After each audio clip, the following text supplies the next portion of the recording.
What's the matter, Talmag? Darren says with a dark look in his eyes as he continues to slowly walk towards him. Aren't you going to punish me for my insolence? Sage Talmag, Nolden shouts as the sage is beginning to panic a little. Darren's sword can absorb the elements. You can't fight him with any rocks that are magically created. Use regular rocks. He won't be able to absorb them fast enough.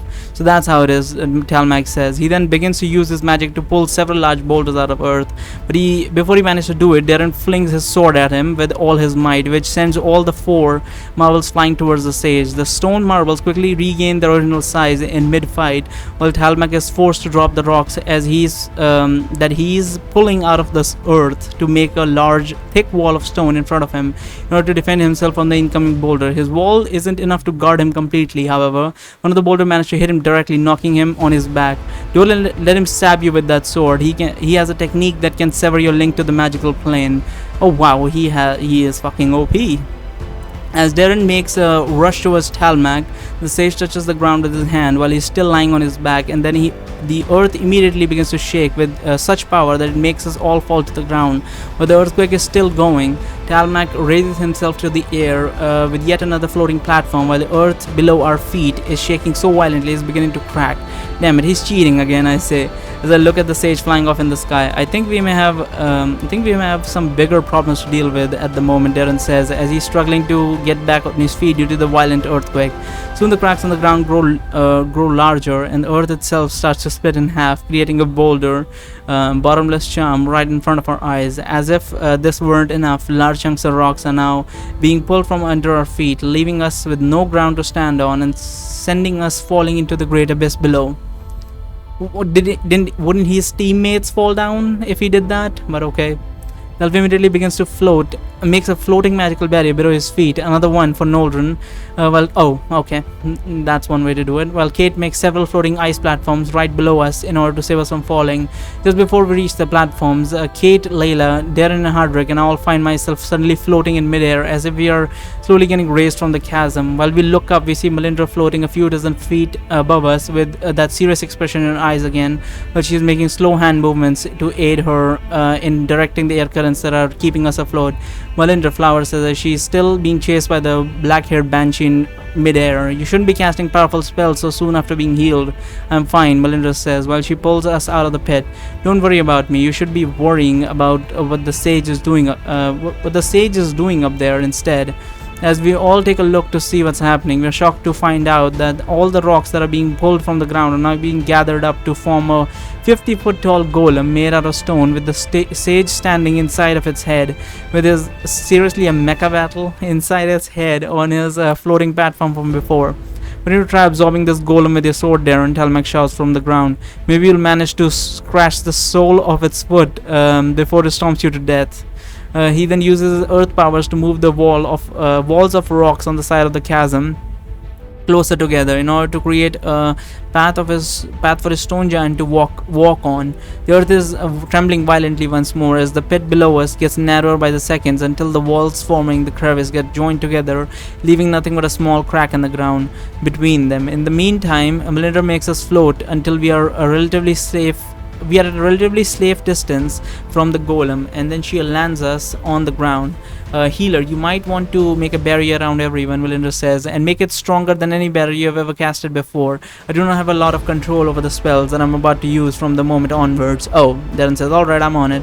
He then uses his shield to make a semi-transparent magic barrier around all of us. But Melinda begins to fly higher into the air. Flower, you need to take your fight elsewhere, Melinda says. Get as far away as possible from here as possible. I'm not planning to hold back. Okay.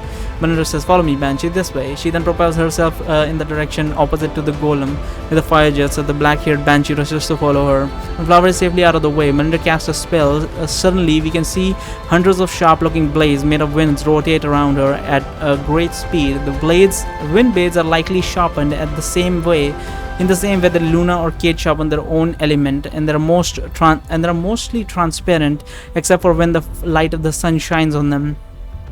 That's something. Melinda is raising herself higher up. The stone the giant made of stone begins to move forward at a slow pace. The sage's henchmen are now hurrying to get out of the golem's way so they won't get stepped on. All of a sudden, Melindra loses control of one of her wind blades, which flies at an incredible speed right into the ground in front of us, cutting through it as if it were made from paper. Damn, Darren says as he looks at the hole in the ground made by the blades from earlier. I really hope that my barrier is strong enough to protect us from one of these if it hits us. Would your barrier work more effectively huddled together? Maybe we could try to use your sword to absorb the wind blades. Yeah, that's a good one. I didn't think of that, Darren says, but I'm not sure if I'd be fast enough to catch one of them, and if I miss, I could risk getting my arm cut off. But if you hold your sword through the magic barrier and keep your arm inside, I say. You can do that, right? Yeah, Darren says, I guess I could give it a shot. I heard what you were saying about me, Melindra says at the sage from high up in the sky with a rather calm tone in her voice. Heard you talking about how you need to keep me alive while dissecting me. You sure do have some nerve to speak about a Stillwater like this, don't you? You're still too late, Stillwater girl, Talmak shouts back at her. Maybe you could have stopped me before I made this golem, but now even one of your tornadoes won't be able to destroy what I've created. I don't know what you're trying to do with those small rotating blades of yours, but I'm sure that they will not help you in any way. Is that so? Melindra says. I've heard enough of your talking. If I can't use you as an experiment, then you have no value to me. Prepare to die. After the sage stops talking, his golem quickly extends his right arm towards Melindra.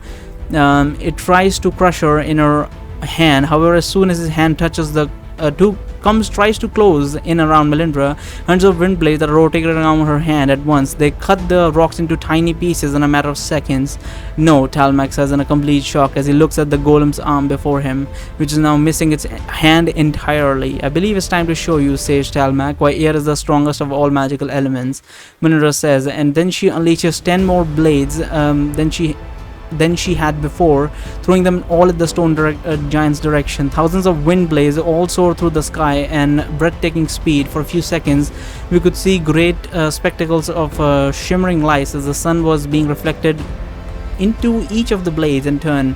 The great stone giant from before is now being sliced into pieces before our very eyes, and while the sage was still trying to bring several boulders around from the ground to replace some of the lost parts, these rocks were getting cut as well by the multitude of semi-transparent air blades that Melindra was sending towards Talmak.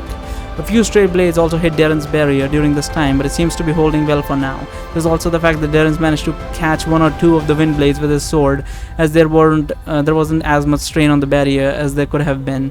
While he realizes that there is no way his regular rocks can withstand Melindra's bombardment, Talmak quickly creates a wall in front of him, and then he uses his magic to fortify it as much as he can. Delvram, the sage, shouts to his elf companion, "Get us out of here. We won't last for another minute at this rate." As you wish, Sage Talmak, the elf says. Then he starts casting a teleportation spell on himself and all his allies.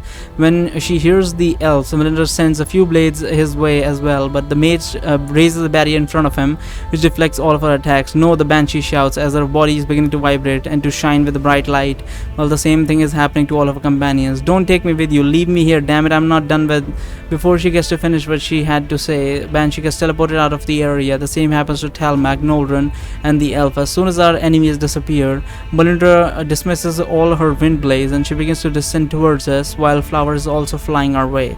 Wow, Darren says, when Melindra gets close to us, that was really impressive. Nice try, healer, Melindra says as she lands on the ground next to us. But I think we both know that this isn't what you're really thinking at the moment. Now the cat's out of the bag, you know about the problem that I have with controlling my power, and you must have already been thinking of some strategies of how you can avoid to be put in such a dangerous situation again, aren't you? Sure, I guess, Darren says, confused. But I don't see why. Let me ask you directly, Melindra says, are you not planning to cast a spell on me that limits my power? What? Darren says, of course not. What are you even saying? Do you know how risky it would be to try and cast a spell like that on you, given the nature of your aura? Stillwater aura. You could even die from something like that. I would never even dream of casting such a spell on you. You wouldn't? Melindra says, looking slightly taken aback. Listen, Darren says, I think I'm starting to understand why you never told us about your problem. I don't blame you. We didn't exactly start off on the best of terms, and you had no reason to trust us, just as we didn't trust you. But for what it's worth, I think you made the right call. You should not risk joining any of our battles unless you have absolutely no other way to deal with our enemies, and any type of strategy would be too risky. I agree, Kate says. Even if she doesn't put us in any immediate danger, any slight scratch from one of her wind blades could be all it takes for the ode to be set off and to kill her where she stands. As long as there isn't some other sage waiting around the corner, we should be able to handle a situation by ourselves just as we have done in the past.